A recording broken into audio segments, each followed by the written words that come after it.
Halo rekan-rekan Samudra Keajaiban. Berjumpa lagi dengan video saya yang membahas tentang seputar pikiran dan perasaan.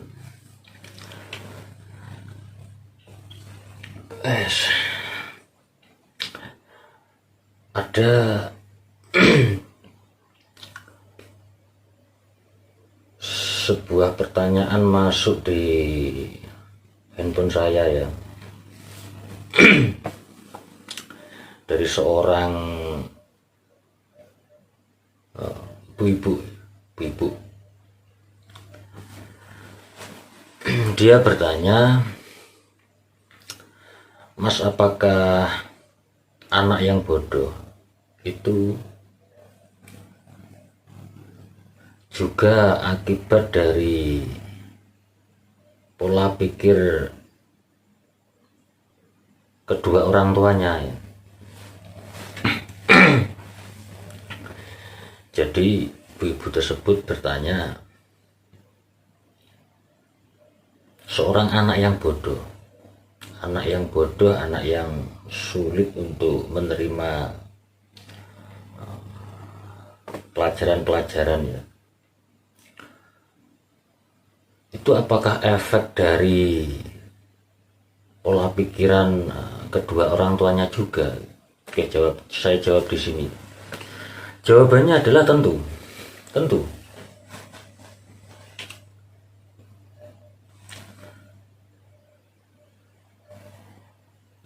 Kenapa bisa begitu?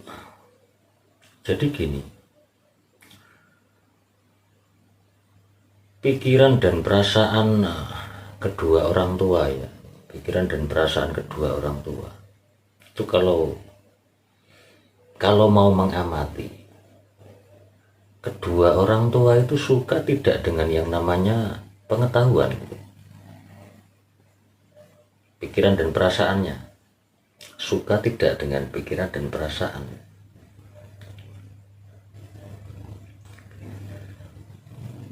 Kalau Anda ya, kalau kita tidak menyukai dengan yang namanya pengetahuan, maka ya jangan heran kalau kelak ya gitu, atau yang sudah punya anak ya, atau yang belum ya, kalau kita tidak suka dengan yang namanya pengetahuan, maka jangan heran kalau kita bisa memiliki anak yang bodoh.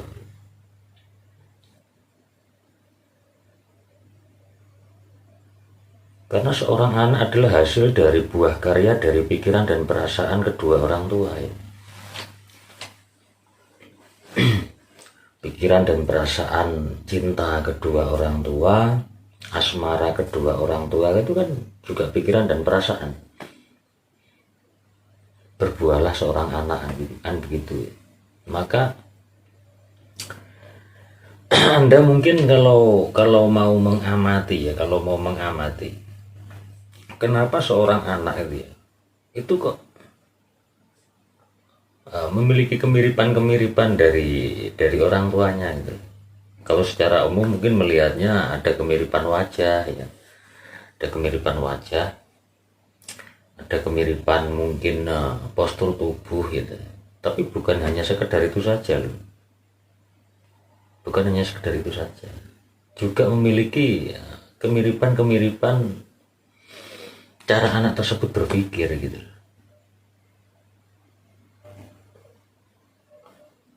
Kalau kita misalkan kita melihat seseorang yang punya pengetahuan khusus ya di bidang apa gitu misalkan ya, terus kita itu tidak suka dengan orang-orang yang memiliki keahlian tertentu, itu kan sama halnya kita itu tidak menyukai ya yang namanya pengetahuan yang dikuasai oleh orang tersebut. Simpelnya sih, kalau kita tidak suka dengan yang namanya pengetahuan, kita tidak suka dengan orang-orang yang memiliki pengetahuan-pengetahuan lebih gitu ya, maka jangan heran loh, jangan kaget loh, kelak anak Anda juga tidak suka dengan pengetahuan. Mau Anda sekolahkan kayak apapun, mau Anda ajari kayak apapun, mau Anda kursuskan kayak apapun,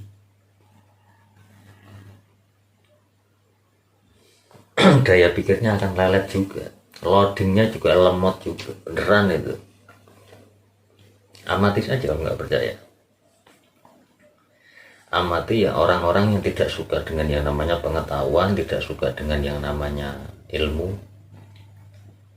maka amati saja pola-pola pikir anak-anaknya ini. Jadi untuk ibu-ibu yang ada yang bertanya ke saya ya, tidak perlu saya sebutkan daerahnya, juga tidak perlu saya sebutkan namanya ya. Ya kalau Anda selama ini tidak menyukai pengetahuan, tidak menyukai bidang ilmu ya, maka kalau anak Anda juga tidak menyukainya, itu kan ya sudah wajar ya kan. Pikiran Anda juga tidak menyukai, simpel ya, simpel. Makanya kenapa anaknya orang-orang yang menghargai yang namanya pengetahuan, anak-anaknya itu anak-anaknya itu cerdas-cerdas, daya cara belajarnya juga cerdas, terus mudah menangkap ya suatu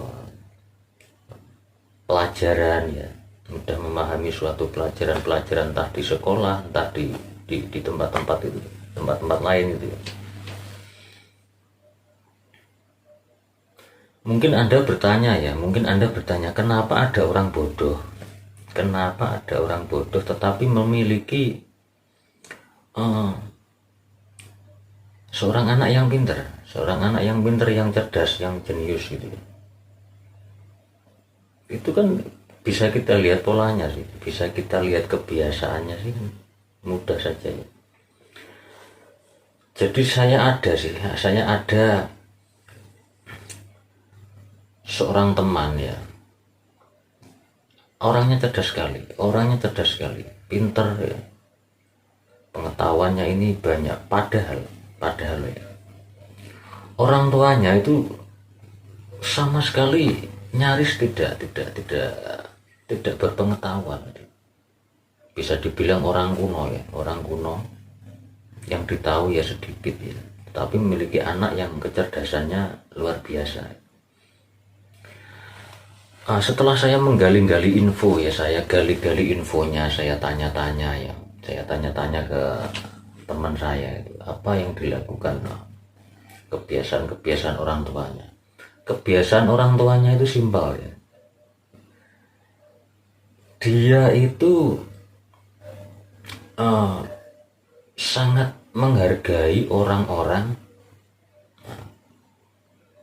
yang memiliki pengetahuan, walaupun dia sendiri itu orangnya bodoh, walaupun dia sendiri orangnya tidak berpengetahuan, tetapi dia menyukai sosok-sosok di lingkungannya orang-orang yang pintar, orang-orang yang cerdas. Dia suka gitu. Dia suka orang yang cerdas, dia suka orang yang memiliki pengetahuan entah di bidang pendidikan agama, entah di bidang pendidikan umum gitu. Dia suka. Saya tanya gitu, orang tuanya itu sangat menghargai sekali ya tokoh-tokoh di bidang pengajaran agama. Di orang tuanya sangat menghargai sekali, sangat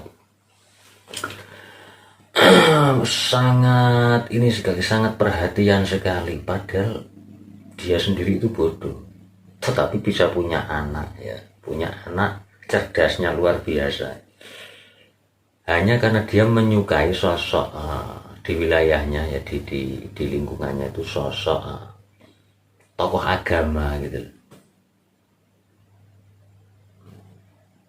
Saya harap rekan-rekan bisa nyambung ya dengan maksud saya. Jadi ini loh, kalau Anda ingin anak Anda pinter, kalau Anda ingin anak Anda cerdas, Anda walaupun Anda sendiri mungkin tidak pinter tidak, tetapi kalau Anda membangun diri, kalau pikiran Anda mulai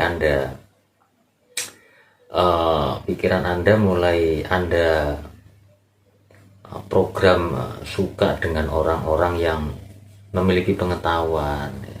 Ya paling tidak kan ada sosok-sosok tokoh-tokoh agama di sekitar Anda ya.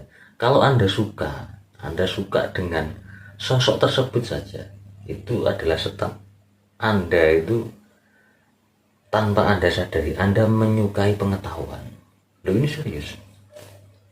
serius.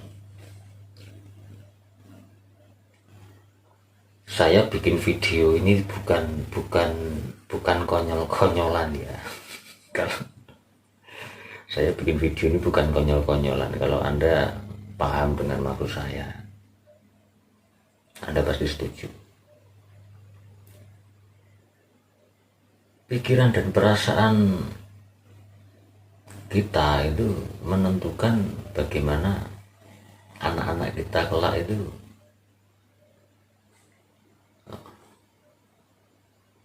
memiliki banyak pengetahuan atau tidak, lelet atau tidak. Kalau Anda selama ini ya tidak suka dengan sosok-sosok yang berilmu, tidak suka dengan pengajar-pengajar di bidang pendidikan ya, kalau Anda selama ini tidak suka dengan tokoh-tokoh agama yang setiap harinya mengajari orang, membimbing orang ke hal-hal yang baik, kalau Anda tidak menyukai hal-hal tersebut, maka Anda siap-siap saja. Anda siap-siap saja kelak kalau anak Anda akan menjadi bodoh. Jadi gini, Anda kepingin anak Anda pinter ya, Anda kepingin anak Anda pinter, bukan Anda saja sih, termasuk saya ya, kita ya. Kita kepingin anak-anak kita nanti pintar, cerdas ya, berperilaku baik, berperilaku hal-hal yang mulia. Pertanyaannya adalah, Anda itu suka tidak dengan sosok-sosok orang-orang yang berperilaku mulia, orang-orang yang berpengetahuan ya, orang-orang yang kesehari-hariannya itu mendidik banyak anak-anak orang ya. Lebih mudahnya mungkin di sekitar Anda pasti lebih gampangnya tokoh aja ya, tokoh agama gitu misalkan ya. Nah, Anda suka tidak? Kalau Anda tidak suka dengan hal-hal tersebut, jangan mimpi kalau anak Anda baik ya, sopan ya,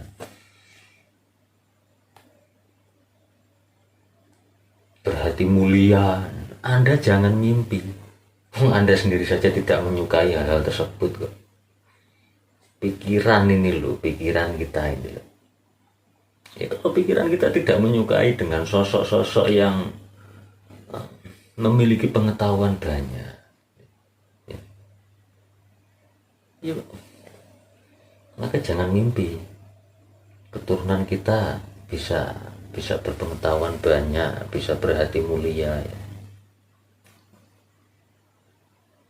Yuk kita mulai membangun diri ya, Banyak loh saya melihat contoh-contoh itu banyak sekali kisah-kisah, contoh-contoh yang saya saksikan secara langsung itu banyak sekali.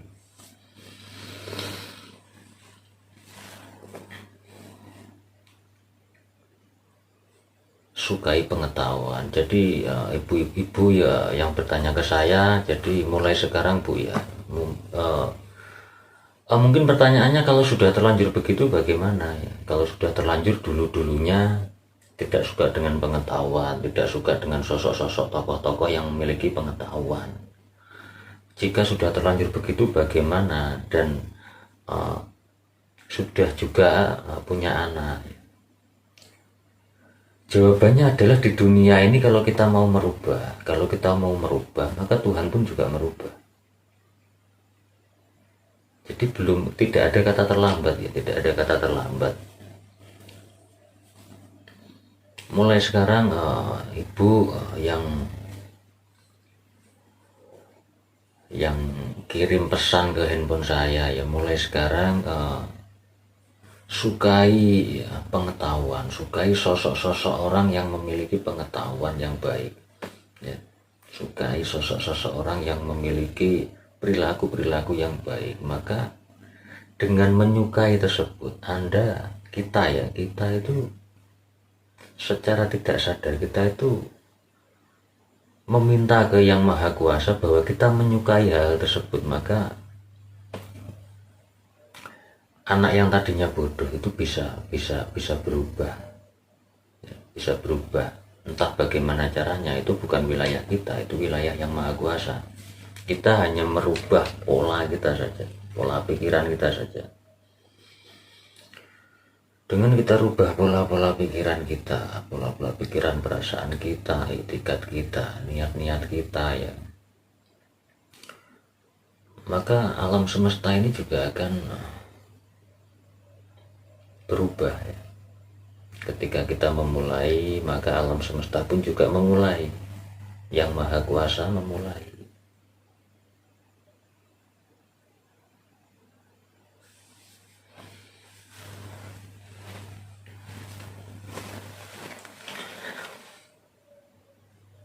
Jadi rekan-rekan ya, kalau kita ingin anak-anak kita baik ya, berguna, memiliki pengetahuan yang luas ya, memiliki perilaku-perilaku yang mulia ya, yuk kita membangun diri untuk menyukai ya, apa yang kita inginkan.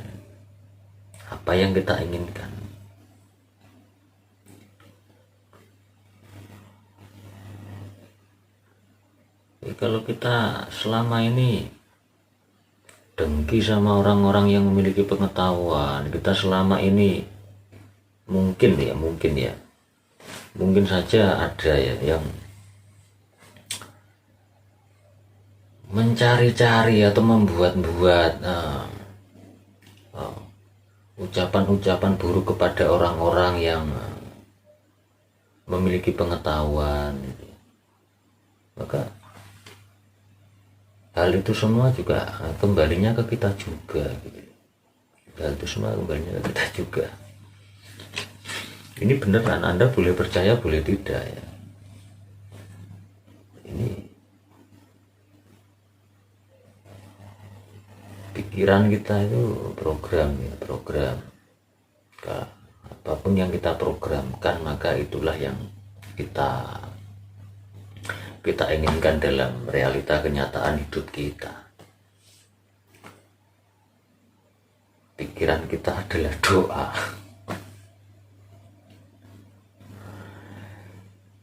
Wong doa itu sebenarnya itu bukan di kata-kata loh, doa itu, tapi di pikiran. Kalau tidak percaya gini, Anda mengamati orang yang hanya membaca tulisan ya, hanya membaca teks nyanyian, membaca teks nyanyian, sama menyanyikan itu beda. Jadi menyanyikan sama dengan lalu yang satu membaca teks nyanyian, itu kan jelas beda. Bedanya ya di pikiran dan perasaan ini loh. Kalau istilah kerennya mungkin penghayatan ya, karena yang kita hayati juga hasil dari buah pikiran kita sendiri gitu loh ya, sama saja.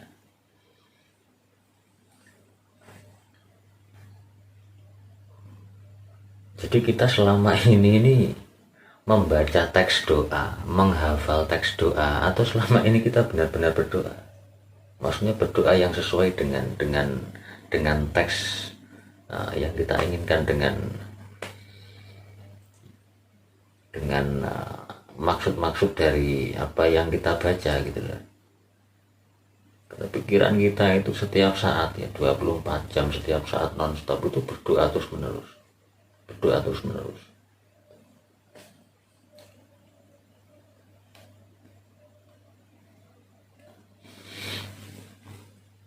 Kalau kita ingin hal-hal yang baik menghampiri kita kelak di anak-anak kita kelak, anak cucu kita kelak, ya kita amati diri kita sendiri. Di luar sana itu kan banyak ya orang itu ketika anaknya disekolahkan ya atau anaknya dikasih pendidikan agama ya, itu ketika bandel, ketika nggak nyantol ya, ketika nggak paham itu yang disalahkan pengajarnya. Nah, ini lucu sekali. Yang disalahkan pengajarnya, yang disalahkan gurunya ya. Ini loh yang terjadi dari dulu sampai hingga saat ini kan begitu polanya. Bukan malah masuk ke dalam diri. Apakah iya selama ini saya itu suka dengan yang namanya pengetahuan? Kok anak saya goblok sekali? Kok anak saya lelet sekali? Ya kan? Kalau Anda ingin sorry ya, bukan Anda ya, nanti kalau dikira kita ya.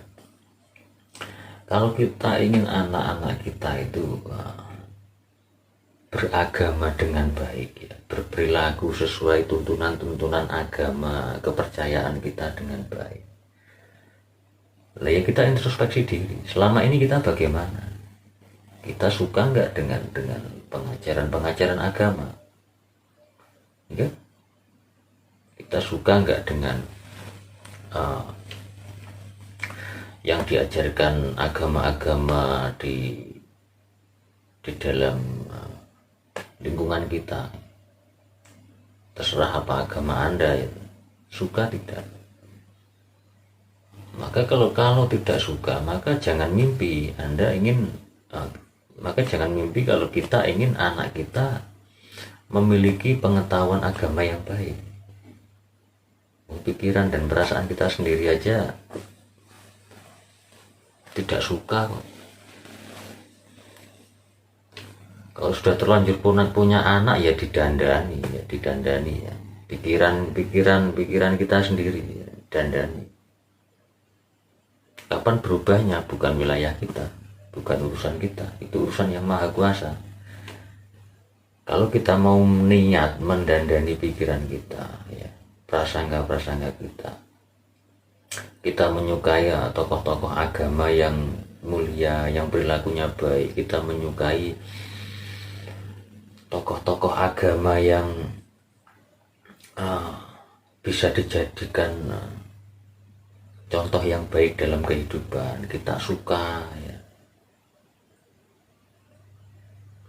Itu secara tidak langsung kita berdoa, kita pun ingin keturunan kita juga begitu. Kita pun ingin hal tersebut mengenai diri kita. Kalau Anda selama ini negatif ya sama pendidikan yang baik, pengajaran agama yang baik, selama ini Anda selalu mencari-cari sisi negatif, selalu berpikir-pikir negatif terhadap tokoh-tokoh agama, terhadap guru-guru pengajaran agama. Kalau Anda selama ini pikiran Anda tidak suka, Anda selalu mencari-cari kekurangan, Anda selalu mencari-cari persepsi-persepsi yang buruk, itu pun yang menurut Anda sendiri ya, maka jangan mimpi kalau Anda ingin anak Anda bisa berperilaku agama yang baik gitu.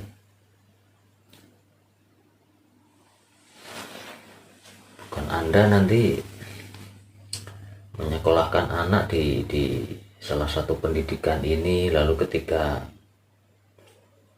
tidak menjadikan nilai dalam perilakunya yang baik, yang mulia, Anda menyalahkan tempatnya. Anda menyalahkan guru pengajarnya. Bukan. Yang seharusnya Anda menintrospeksi diri Anda, masuk ke dalam diri Anda, apa yang salah di diri saya, apa yang kurang di diri saya.